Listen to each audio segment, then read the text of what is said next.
charities have criticised the government over the lack of clear guidance on care home visits during the second lockdown in England.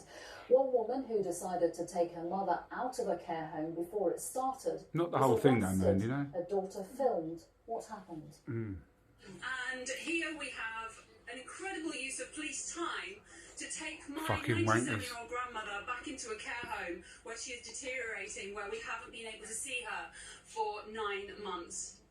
Nan, I love you, and we are going to fight for you.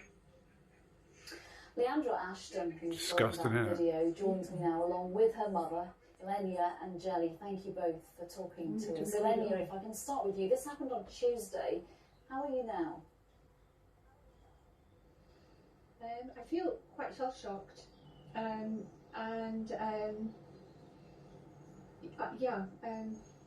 Extremely shocked at everything, and I just feel that, you know, what have we come to, that it comes to this. I'll put it on YouTube, Andy. That's what I will do. A woman gets arrested for trying to see her elderly mum in a home.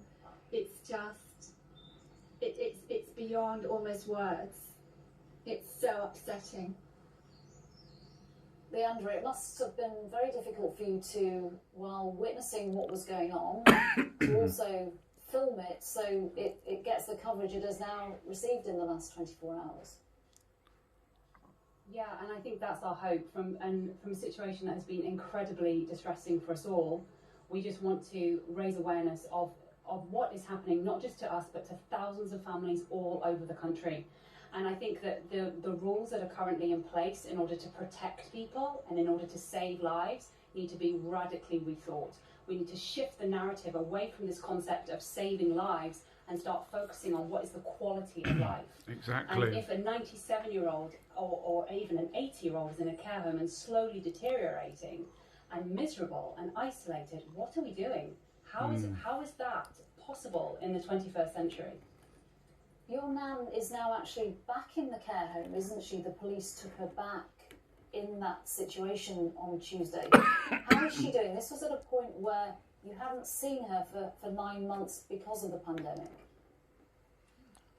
Yeah, so my nan's back in the care home, and I think, again, still today, the #1 killer in our country is dementia. The second one is heart disease.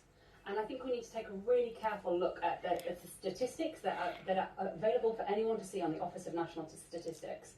Because currently, the number of people dying from dementia is lower than it has been in 5 years, as is the death rate for every single disease. All COVID now. The number of COVID cases has increased. People are being put down as having died from COVID when they would normally have been put down from having died from so many other diseases. But still, even now, dementia is still the #1 killer in our country. So why are we having sorry to interrupt you there. It is a complicated, complex picture at the moment. I just want to get back on track to talking about what happened to you both on Tuesday and to your nan. Elenia, what made you decide to try to bring her home in the first place?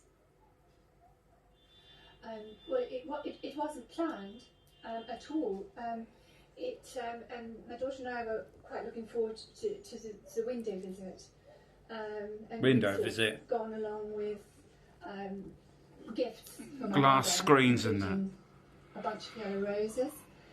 But it's the deterioration of my nan. That's what made us do it. It's when we saw her through the window, and it was just like, oh my God, you know, it's like it's like a punch. Yeah, and ladies, I'm so sorry to interrupt. We are running out of time. I just cut them off. To bring you, obviously you've heard Humberside's police's response. They said they were called by the care home who were legally responsible for your grandmother. They did then de-arrest, their words not mine, Elenia, and they said they sympathise with families in your position.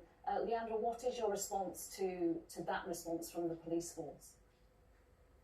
The police did the best that they could, but to be honest with you, I am sick of hearing the same things, which unfortunately the police had to say to us again, which was, my hands are tied.